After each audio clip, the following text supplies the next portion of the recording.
নমস্কার বন্ধুরা, তিয়াশাস রেসিপিতে সকলকে স্বাগত জানাই। আজ আমি নিয়ে এসেছি দারুণ উপকারী বিট, আর সঙ্গে কিছু ছোলার ডাল দিয়ে বিটের একটা নিরামিষ রেসিপি আপনাদের শেয়ার করব। এখানে আমি দুটো বিটের খোসা ভালোভাবে ছাড়িয়ে নিয়েছি। এখন এই বিটগুলোকে একটু ছোট ছোট টুকরো করে নিচ্ছি। যেহেতু আমি বিটগুলোকে মিক্সিতে পিষে নেব, তাই যাতে সুবিধা হয় সেই জন্য এইভাবে একটু ছোট ছোট টুকরো করে নিচ্ছি। দুটো বিটকে আমি এইভাবে ছোট ছোট টুকরো করে নিচ্ছি।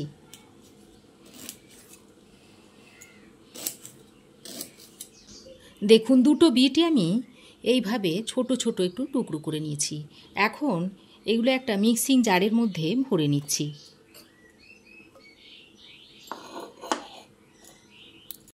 তারপর সামান্য পরিমাণে জল দিয়ে একটা পেস্ট তৈরি করে নেব। দেখুন বন্ধুরা, আমি ঠিক এরকম একটা পেস্ট তৈরি করে নিয়েছি। এখন এই পেস্টটা একটা প্লেটের মধ্যে ঢেলে নিচ্ছি।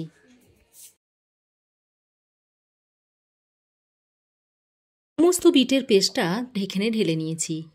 তবে খুব বেশি মিহি করে পেস্ট করার দরকার নেই, এরকম একটু দানা দানা থাকলেও চলবে। বিটের পেস্টটাকে এক সাইডে সরিয়ে এখানে দেখুন নিয়ে নিয়েছি এক বাটি ছোলার ডাল। এই ছোলার ডালটা আমি সারা রাত ধরে ভিজিয়ে রেখে দিয়েছিলাম। এখন এই ছোলার ডালটা একটা মিক্সিং জারের মধ্যে ভরে নিচ্ছি। সঙ্গে দিয়ে দিচ্ছি হাফ ইঞ্চ মতো আদার টুকরো, আর দিয়ে দিচ্ছি একটা কাঁচা লঙ্কা। এবার ছোলার ডাল, আদা ও কাঁচা লঙ্কাটাকে মিহি পেস্ট তৈরি করে নেব। দেখুন, ছোলার ডালটাকেও আমি এরকম মিহি করে বেটে নিয়েছি। এখন আমি কড়াই গরম করে দিয়ে দিচ্ছি সাদা তেল। এবার এই গরম তেলের মধ্যে এক মুঠো মতো বাদাম ভেজে তুলে নেব। দেখুন, বাদামগুলো দিয়ে অনবরত নেড়ে চেড়ে বাদামগুলোকে ভেজে একটা বাটিতে তুলে নিচ্ছি।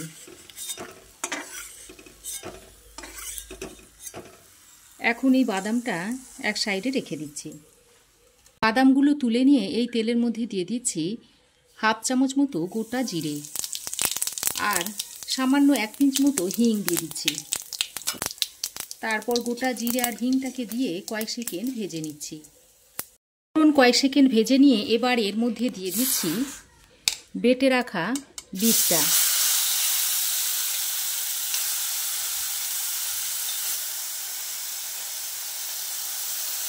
সমস্ত বিট দেওয়া হয়ে গেলে কিছুক্ষণ বিটটাকে ফোড়নের সঙ্গে নেড়ে চেড়ে নিচ্ছি। বিটটা দিয়ে ফোড়নের সঙ্গে বেশ কিছুক্ষণ নাড়াচাড়া করে নিয়ে এবার এর মধ্যে বেটে রাখা ছোলার ডালটা দিয়ে দিচ্ছি।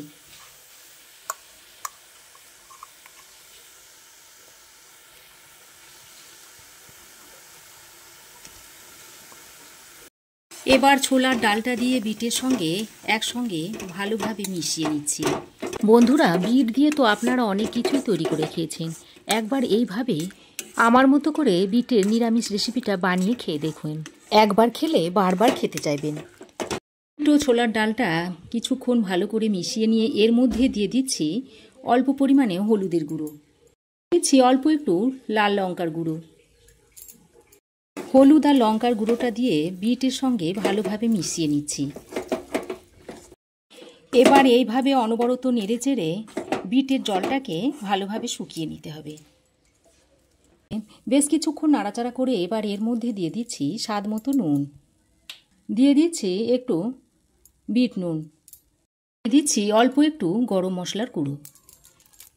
এখন নুন আর গরম মশলার গুঁড়োটা দিয়ে আবারও বিটের সঙ্গে ভালোভাবে মিশিয়ে নিচ্ছি। দেখুন, প্রায় 3-4 মিনিট ধরে অনবরত নেড়ে চেড়ে বিটের মধ্যে থেকে জলটাকে ভালোভাবে শুকিয়ে নিয়েছি। এবার আমি যে বাদামটা ভেজে তুলে রেখেছিলাম সেটা হালকা একটু আধ ভাঙা করে নিয়েছি। এখন সেটা এর মধ্যে দিয়ে দিচ্ছি। তারপর বাদামটা দিয়ে বিটের সঙ্গে ভালোভাবে মিশিয়ে নিচ্ছি। দেখুন, বাদাম ভালোভাবে মেশানো হয়ে গেছে। এবার আমি এটা নামিয়ে একটা প্লেটে ঢেলে নেব। মিশ্রণটা আমি নামিয়ে একটা প্লেটে রেখে দিচ্ছি। তারপর এটাকে বেশ কিছুক্ষণ ঠান্ডা হওয়ার জন্য ছেড়ে দিচ্ছি। পুরটা আমি বেশ খানিকক্ষণ ঠান্ডা করে নিয়েছি। এবার এই পুরটাকে আরও একটু শক্ত করার জন্য এর মধ্যে দিয়ে দিচ্ছি কিছু ব্রেড ক্রাম্বস। তারপর ব্রেড ক্রাম্বসের সঙ্গে ভালো করে পুরটাকে মিশিয়ে নিচ্ছি। দেখুন ব্রেড ক্রাম্বস দিয়ে পুরটাকে খুব ভালোভাবে মিশিয়ে নিয়েছি। এবার আমি কাবাবের শেপগুলো দিয়ে নিচ্ছি। দেখুন অল্প খানিকটা নিয়ে হাতের সাহায্যে এইভাবে প্রথমে গোল করে নিচ্ছি, তারপর এইভাবে একটু চ্যাপটা শেপ দিয়ে নিচ্ছি। তারপর এই সাইডগুলো একটু এইভাবে সমান করে দিচ্ছি। দেখুন একটা কাবাব আমি তৈরি করে নিয়েছি, একটা প্লেটে রেখে দিচ্ছি। এইভাবে সমস্ত কাবাবগুলোকে তৈরি করে নেব আগে।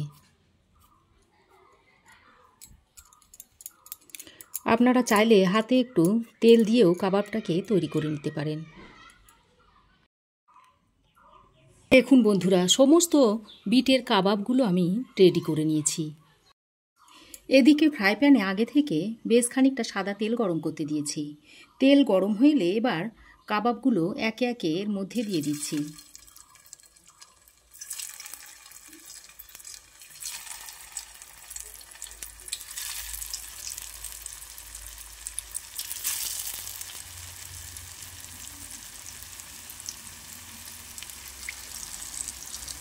দেখুন সমস্ত কাবাব আমি একসঙ্গে দিয়ে দিয়েছি। এবার গরম তেল এই উপর দিয়ে দিচ্ছি। আমি এখানে সেলো ফ্রাই করে নিচ্ছি, আপনারা চাইলে এগুলো ডিপ ফ্রাইও করে নিতে পারেন।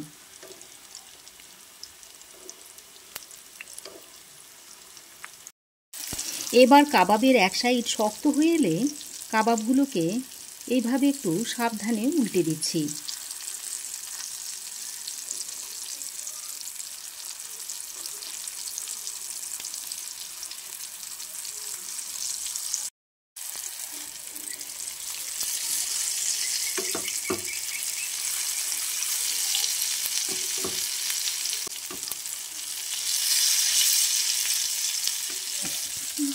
কাবাবগুলো ভাজতে ভাজতে এদিকে আমি একটা চাটনি তৈরি করে নিচ্ছি। তার জন্য মিক্সিং জারের মধ্যে দিয়ে দিচ্ছি 1 মুঠো পুদিনা পাতা, দিয়ে দিচ্ছি 1 মুঠো ধনে পাতা,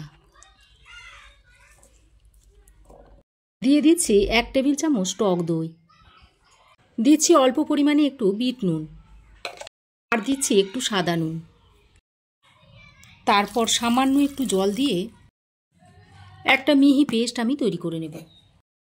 দেখুন ধনেপাতা ও পুদিনার চাটনিটা তৈরি হয়ে গেছে। এখন একটা বাটিতে ঢেলে নিচ্ছি, এক সাইডে রেখে দিচ্ছি। দেখুন প্রায় 3-4 মিনিট সময় ধরে মিডিয়াম ফ্লেমে ভালো করে উল্টে পাল্টে কাবাবগুলোকে আমি সুন্দর করে ভেজে নিয়েছি। এখন কাবাবগুলোকে আমি স্ট্রেনারের সাহায্যে ভালো করে ছেঁকে তুলে নিচ্ছি। তুলে একটা সার্ভিং প্লেটে রেখে দিচ্ছি।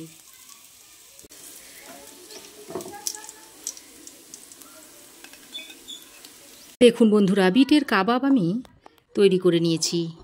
দেখুন কতটা লোভনীয় হয়েছে। এই কাবাবগুলো আমি পুদিনা চাটনি সহযোগে সার্ভ করে দিচ্ছি। সামনের রমজান মাসে এইভাবে আপনারা তৈরি করে দেখতে পারেন, আশা করছি কাজে আসবে। এবার এর মধ্যে থেকে একটা কাবাব আমি আপনাদের ভেঙে দেখাচ্ছি। দেখুন ভিতরটাও কত সুন্দর হয়েছে, উপরটা যেমন ক্রিস্পি হয়েছে ভিতরটা দেখুন খুব সুন্দর হয়েছে।